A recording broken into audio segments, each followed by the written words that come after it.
We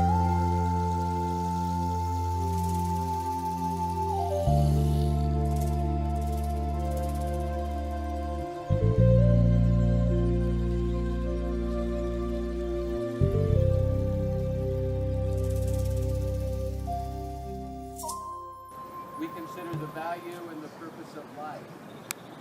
As we do that here today, though, we feel saddened and uncomfortable. Why?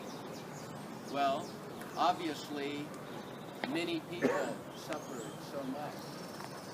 Some of those people lie beneath our feet right now. And some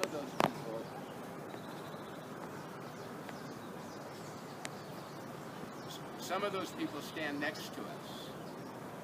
And so that makes us feel sad and uncomfortable. This is a place where we come to honor and revere those who have suffered so much.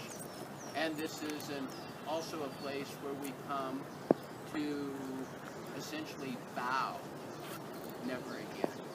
And as we do that here today, maybe we leave a little more confident. I know how I would behave. So, I'm encouraged by the fact that Rwanda teaches us so much.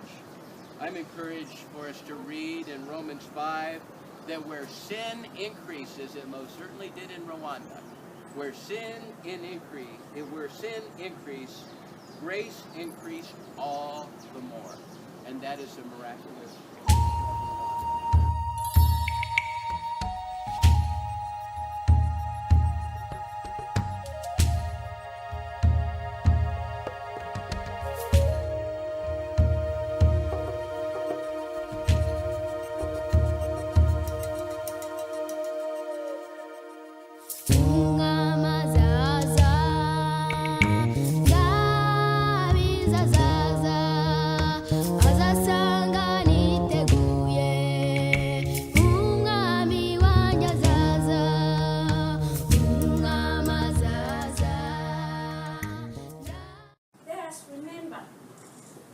Thousands and thousands of innocent lives that were killed for not choosing who they want to be at the birth. Remember young girls and young boys who were slaughtered on their way to school. And as we remember, let us remember our loved ones who used to hang on, to hold on, but we lost them within a blink of an eye. May we remember and never forget. As we hold this candle, let them be candles of hope. Candles that we have a bright future. So during the genocide, I was nearly 2 years old. So you understand, I saw everything. I don't remember anything. But I was told what happened. I grew up with my grandmother. I still have my mother, but my father was killed. Actually around here in Kigali.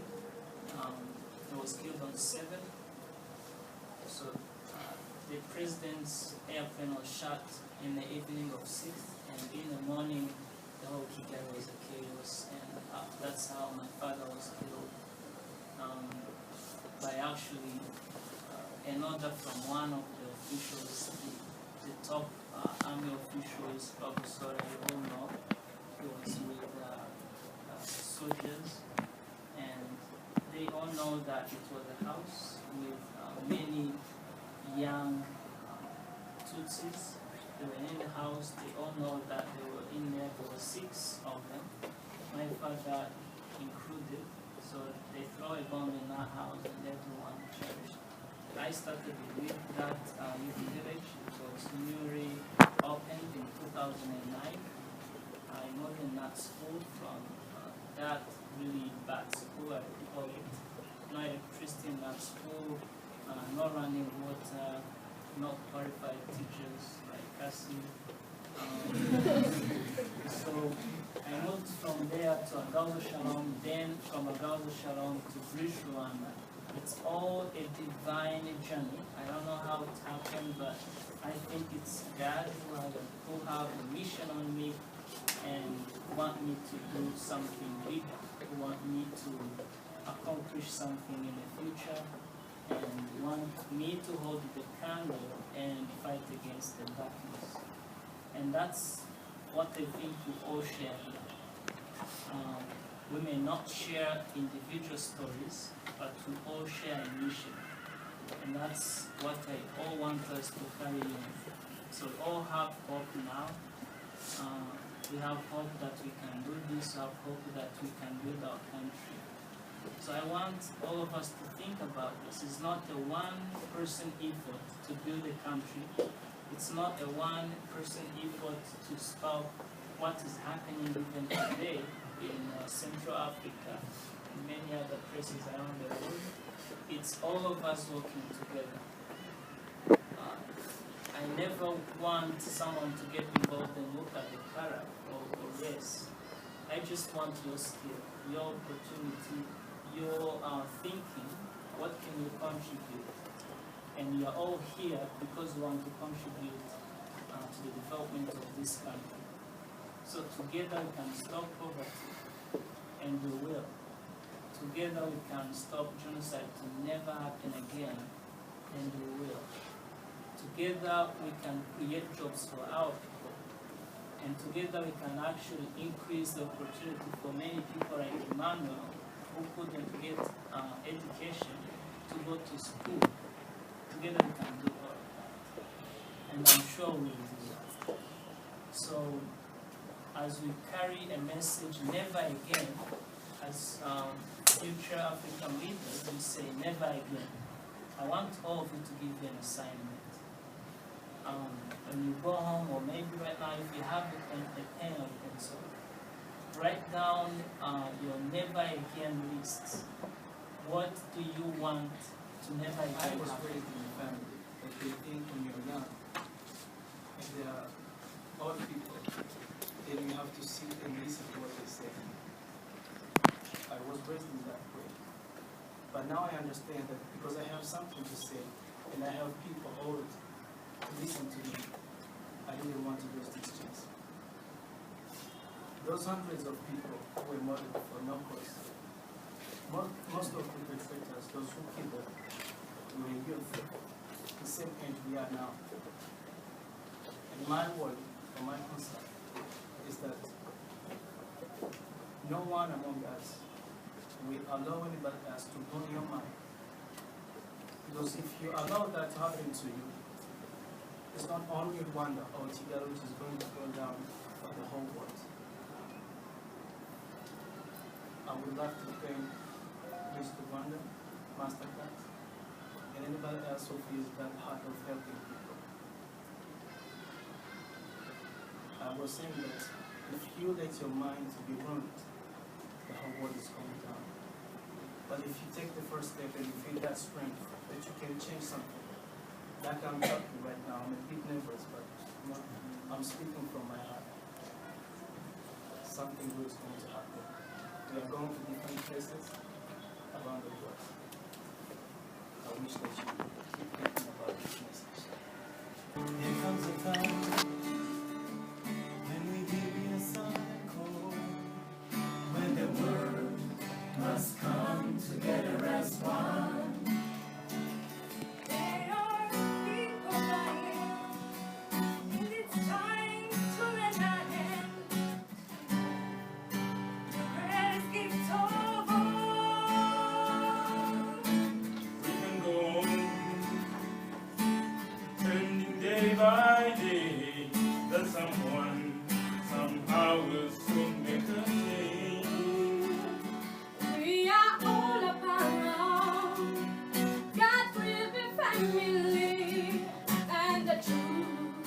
Nobody's all we need. We are the world, we are the children, we are the ones who make a brighter day, so let's start giving. There's a choice to make, we're saving our own lives, we should make a better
choice we're making.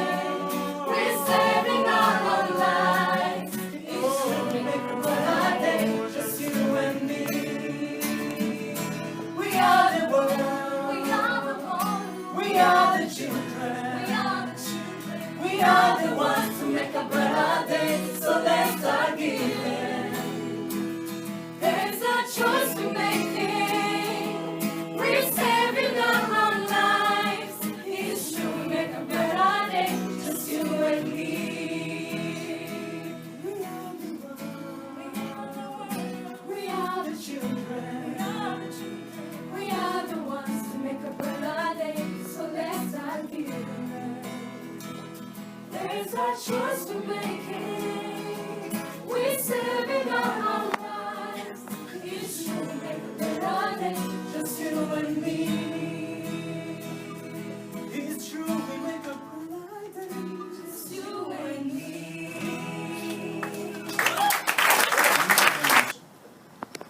We get to see a bridge to Rwanda that is an important success story for the country and potentially for many other countries, is the way 20 years after the genocide, students leave Rwandan schools feeling that they are part of a country.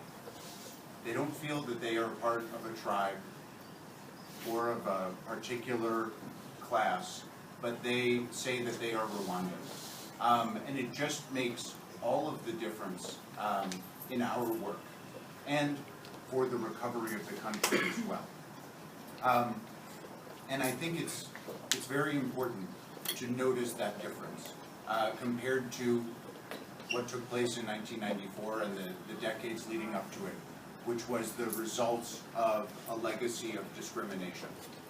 And to see how much Rwanda has changed since that time, evidenced by all of the young people who are here today, Rwandan and from many other countries. And I think for me that's the encouraging part. And that is something that we should all be rightly proud of and take a great deal of hope from. The discouraging part for 20 years ago was the failure of people as individuals and of institutions. And I think that's the challenge that we have to take going forward. We are all going to be in positions where we have to make choices. Probably, hopefully, relatively small choices as individuals and how we contribute to the institutions that we will be part of. And I hope that we remember what we've seen here today, because it was not just people who failed and it was not just institutions, but it was both. And each of us has the potential to help create different outcomes in the future for the people we come to know and work with and serve. I met about 2 years ago an old peacekeeper from Senegal who was in Rwanda during the genocide. And he didn't tell this to me, but one of his colleagues who was with him, also from the army in Senegal in 1994, said, you know, that man was with a group of people and the UN told them to leave. And he said no. And he waited several days as they continued to call on the radio, just leave, get out of there. And I had a sense that this old retired peacekeeper had done something, because I asked him, you know, what was different? Why did you do it? You know, to stay with the people who you were staying with. And he actually got fairly angry. Not at me, but just at the memory and at that situation. And he said, you know, they wanted me to leave these people who I had been entrusted with protecting, and I couldn't. I'm not that guy. And we must remember that that was not the UN response in the vast majority of cases. But those individuals who made the right choices, who remembered that the people around them were human beings, and who chose to fight discrimination, those are the people who can help us see how we can help Rwanda continue its recovery and help to improve the continent and the world. And when we're in institutions and there are people around us, let's remember that the choices we make will have an impact on real human beings. And let's be brave enough to stand up when we need to and make the difficult decisions. Thank you very much. It's difficult to speak after the words we just heard, and difficult to process the evil that we as humans are capable of. And yet, I feel grateful. I feel grateful for the opportunity to visit this memorial for the first time with this very unique, very wonderful group of people, and particularly with these young leaders from all over Africa who are embarking on an amazing journey of leadership. I hope, I wish, as I reflect on my own life and think about the fact that I was your age on April 7th, 1994, when this took place, that I've made the kinds of choices and will continue to make the kinds of choices that you suggest. It was a powerful question that you asked, and I think it's one that we all must continue to reflect on, about whether each day we are doing what we can to ensure that we leave a mark and leave the world a better place than we found. As we think about this community that's gathered, I hope that we, as an Akwanya Scholars family, as a family of universities and educators, so many wonderful people from so many corners of the world, I hope that our fellowship, our love, our grace will serve as a model for humanity. One of my great teachers was a young Rwandan. His name was Emmanuel Nyakiza. Some of you know him. His name is Tom Allen. He reminded me with a small bumper sticker that we used to remember Emmanuel. Love wins. And I hope love will win for all of us going forward. That we will have the strength, individually and collectively, to stand up against injustice. That we'll have the fortitude to lead this continent and this indeed interconnected world to lasting peace and shared prosperity. Thank you to the B2R Scholars for what you've shared with us. Thank you to all for your reflections that you shared in this room and for enriching my life over the past hour.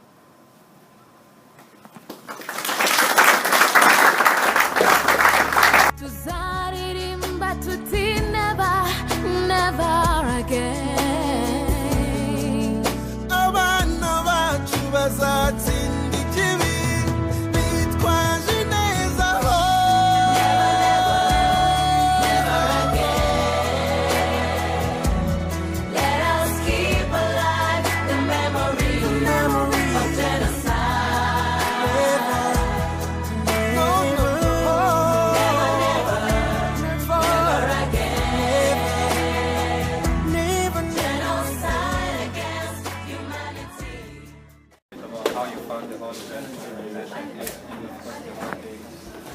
This was a well-planned event, and I think it was a great opportunity for all of our Akwanya Scholars, all African District Caribbean, all Rich Rwanda come together to unite and reflect on what has happened in the past. And it was definitely very powerful to walk through the museum and to walk through with future leaders who would be able to take in the information and the emotions and be able to use that so they can renew, like the motto was saying, so that they can renew the importance of empathy, actually, to be able to understand one another, to be able to learn and grow from one another's experiences, and to avoid hate or division, and to understand that our differences make us stronger, and differences are things that we can learn from one another.